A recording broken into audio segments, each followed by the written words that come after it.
दुईटा नागरिकता, दुईटा पासपोर्ट, 4-5वटा स्वास्नी, अमेरिकामा 7वटा मुद्दा, दुईटा मुद्दामा 7,000 डलर अझ पनि बिगो बाँकी तिर्नु, 2,74,00,000 बिगो तिर्ने खोरबाट निस्केको स्यालले जनताको चाहिँ अब सुरक्षा गर्ला, देशको सुरक्षा गर्ला, बताउनुहुन्छ?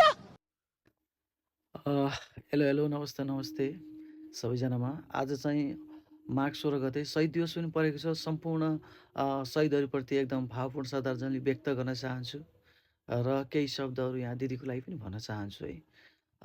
सबभन्दा पहिले त नारी भनेको एउटा आमाको रूप हो, आमाको अवतार हो, जसले चाहिँ माया मोह ममतालाई मात्रै आफ्नो चाहिँ सबैभन्दा ठुलो शक्ति सम्झिनुहुन्छ है।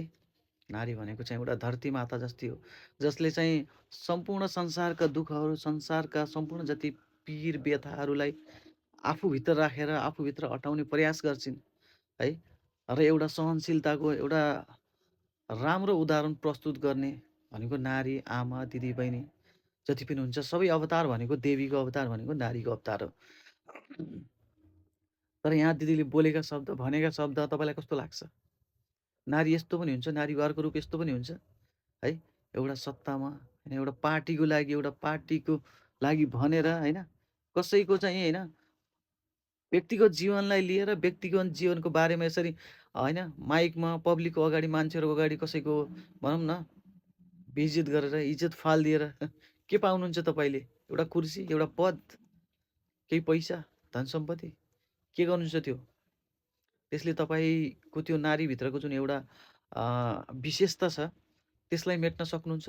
जुन विशेषताभित्र जुन एउटा चाहिँ दाग लाग्छ होइन, नारी भनेको चाहिँ यस्तो हुन्छ होइन, नारी भनेको उस्तो हुन्छ भन्ने जुन एउटा विशेषता बोक्नु भएको छ होइन, नारीले त्यो विशेषतालाई तपाईँले त्यो पैसाले, त्यो पदले, कुर्सीले मेटाउन सक्नुहुन्छ?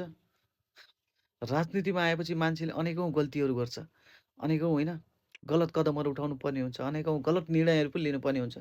तर यसरी कसैको बारेमा नराम्रो शब्दहरू, नराम्रो अभिव्यक्तिहरू दिएर, कसैको बारेमा नराम्रो कुराहरू भनेर कहिले पनि आफूलाई राम्रो बनाउन र आफूलाई राम्रो गराउन सकिँदैन क्या दिदी। त्यति कुरा बुझ्नुहोस् तपाईँले है। आज तपाईँले चाहिँ एउटा रवि लामिछानेलाई चाहिँ यति धेरै कुराहरू यसरी भन्नुभएको छ नि त, उहाँको पर्सनल व्यक्तिगत जिन्दगीहरूको कुराहरू हुन् है। कतिवटा बिहा गरेर कतिवटा घरबार गयो मान्छेले, कुनै पनि मान्छेले रहरले आफ्नो घरबार बिगार्दैन, रहरले आफ्नो होइन स्वास्नी श्रीमती जानहरू छोड्दैन। कतिपय व्यक्तिहरू बाध्यतामा, मजबुरीमा परेर पनि आफ्नो ती कुराहरूलाई होइन छोड्नुपर्ने अवस्था आउँछ। कुरै नबुझी त्यत्तिकै कसैका भनौँ न व्यक्तिगत कुराहरूलाई यसरी उचाल्दाखेरि तपाईँले आफ्नो चाहिँ नारीप्रतिको एउटा जुन मान्छेहरूको सोचाइ हुन्छ, मान्छेहरूको बुझाइ हुन्छ, त्यसलाई नै एकदम मेटाउने प्रयास गर्नुभएको छ कि हो। पक्कै पनि है केही गल्तीहरू भयो होला रवि लामिछानेबाट, मान्छे हो, गल्ती हुनसक्छ होइन, मान्छे हो, गल्ती हुनसक्छ।